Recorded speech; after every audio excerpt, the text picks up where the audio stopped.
പ്രിയപ്പെട്ട വിദ്യാർത്ഥികളെ, ഇന്ന് നമുക്ക് ക്രിസ്റ്റലൈൻ സോളിഡ്സിൻ്റെ ക്ലാസിഫിക്കേഷൻ ഡിസ്കസ് ചെയ്യാം. ക്രിസ്റ്റലൈൻ സോളിഡുകളെ 4 ക്ലാസിഫൈ ചെയ്തിട്ടുണ്ട്. 1 molecular solid, 2 ionic solid, 3 metallic solid, 4 covalent solid. അപ്പോൾ എന്തിൻ്റെ അടിസ്ഥാനത്തിലാണ് ഈ 4 വിഭാഗമാക്കി തിരിച്ചിരിക്കുന്നത്? പ്രധാനമായും 2 കാരണങ്ങളാണ്. This classification is based on 1. Nature of particles in crystalline solids, അഥവാ ആ സോളിഡിൽ അടങ്ങിയിരിക്കുന്ന പാർട്ടിക്കിൾസിൻ്റെ നേച്ചറിനെ അടിസ്ഥാനമാക്കി. 2. the binding forces between the particles, ഈ പാർട്ടിക്കിളുകളെ പരസ്പരം ബന്ധിപ്പിച്ച് നിർത്തുന്ന ഫോഴ്സുകളെ അടിസ്ഥാനമാക്കി. ഇങ്ങനെ 2 കാരണങ്ങളെ ബേസ് ചെയ്തിട്ടാണ് ക്രിസ്റ്റലൈൻ സോളിഡുകളെ 4 വിഭജിച്ചിരിക്കുന്നത്. നമുക്ക് ഇതിൽ ഓരോ ടൈപ്പ് സോളിഡിനെയും ഒന്ന് അനലൈസ് ചെയ്യാം. അതിൽ ഒന്നാമത്തെ നമ്മൾ പറഞ്ഞു മോളിക്കുലാർ സോളിഡ്. ഇവിടെ ഒരു ടേബിൾ നിങ്ങൾക്ക് കാണാം. അതിൽ ഫസ്റ്റ് കോളം ടൈപ്പ് ഓഫ് സോളിഡാണ്, സെക്കൻഡ് കോളം അതിലെ പാർട്ടിക്കിൾസ് ആണ്, തേർഡ് കോളം അതിലെ ഫോഴ്സ് ആണ്, 4th എക്സാമ്പിൾ, 4 അതിൻ്റെ ഫിസിക്കൽ നേച്ചർ, 5 അതിൻ്റെ ഇലക്ട്രിക്കൽ കണ്ടക്ടിവിറ്റി. അപ്പോൾ ആദ്യത്തെ ടൈപ്പ് നോക്കൂ, മോളിക്കുലാർ സോളിഡ്. അതിൽ സെക്കൻഡ് കോളത്തിൽ നോക്കൂ, മോളിക്കുലാർ സോളിഡ്. ആ പേര് സൂചിപ്പിക്കും പോലെ അതിലടങ്ങിയിരിക്കുന്ന പാർട്ടിക്കിൾസ് ഏതായിരിക്കും? മോളിക്യൂൾസാണ്.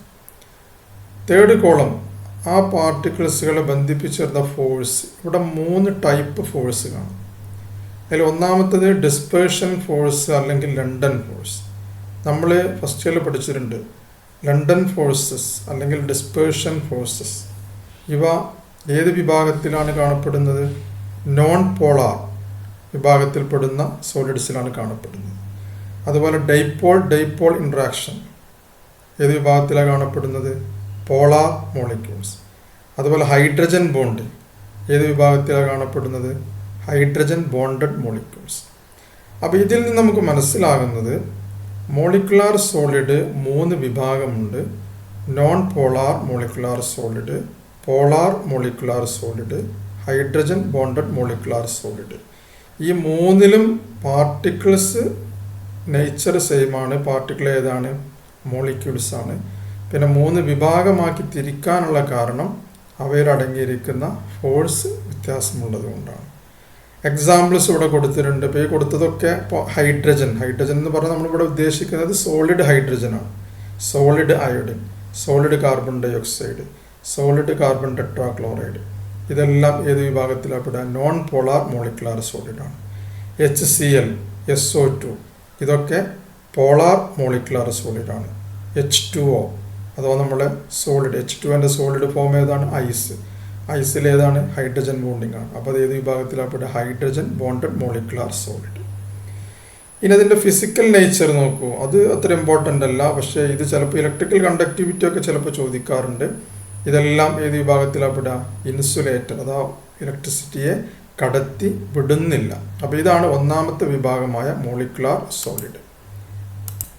ഇനി രണ്ടാമത്തെ ക്രിസ്റ്റലൈൻ സോളിഡാണ് അയോണിക് സോളിഡ്.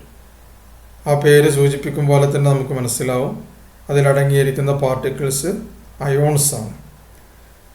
അതിൻ്റെ അട്രാക്റ്റീവ് ഫോഴ്സ് അല്ലെങ്കിൽ അയോണുകളെ ബന്ധിപ്പിച്ചേർന്ന ഫോഴ്സ് എന്ന് പറയുന്നത് കൊളംബിക് ഫോഴ്സ് അല്ലെങ്കിൽ ഇലക്ട്രോസ്റ്റാറ്റിക് ഫോഴ്സ്, അല്ലെങ്കിൽ ഒറ്റ വാക്കിൽ പറഞ്ഞാൽ ionic bond.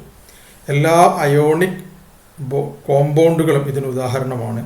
Sodium chloride, magnesium oxide, zinc sulphide, calcium fluoride. നമുക്കറിയാം ഇവ ഹാർഡാണ്, ബട്ട് ബ്രിട്ടിൽ, പെട്ടെന്ന് പൊട്ടിപ്പോകും. പക്ഷെ ഇവിടെ നോക്കൂ, ഈ കോളം പലപ്പോഴും ചോദിക്കാറുണ്ട്. അയോണിക് സോളിഡുകൾ they are insulator in solid state. എന്താണർത്ഥം? ഈ അയോണിക് സോളിഡുകൾ ഖരാവസ്ഥയിലായിരിക്കുമ്പോൾ, സോളിഡ് സ്റ്റേറ്റിലായിരിക്കുമ്പോൾ ഇൻസുലേറ്ററാണ്, വൈദ്യുതിയെ കടത്തി വിടുന്നില്ല.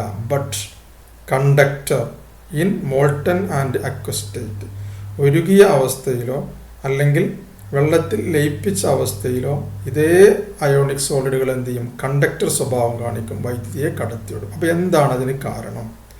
അതിന് കാരണം ഇതാണ്. അതിലടങ്ങിയിരിക്കുന്ന പാർട്ടിക്കിൾസ് നമ്മൾ പറഞ്ഞു അയോൺസ് ആണ്. അയോൺസ് പറഞ്ഞാൽ പോസിറ്റീവ് ആൻഡ് നെഗറ്റീവ് അയോൺസ്, അല്ലെങ്കിൽ anion and cation.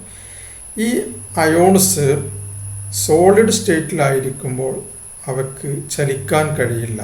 They cannot move, അല്ലെങ്കിൽ ദേ ആർ നോട്ട് ഫ്രീ.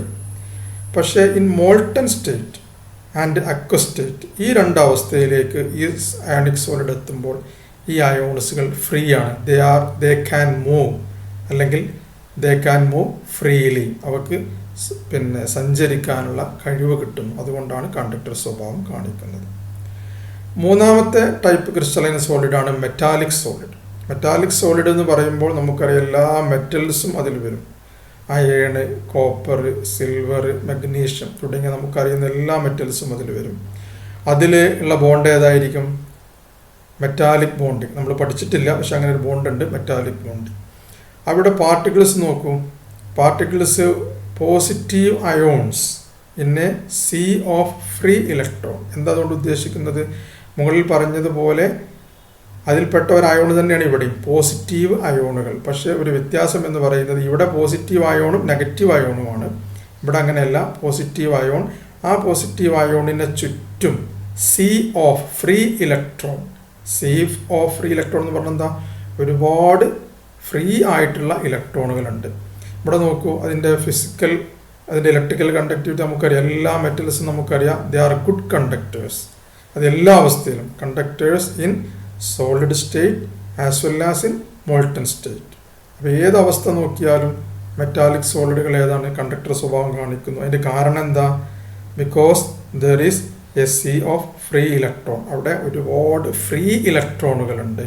ഈ ഇലക്ട്രോണുകൾക്ക് എന്ത് ചെയ്യാൻ പറ്റും? വൈദ്യുതി വഹിച്ചു കൊണ്ടുപോകാൻ പറ്റും.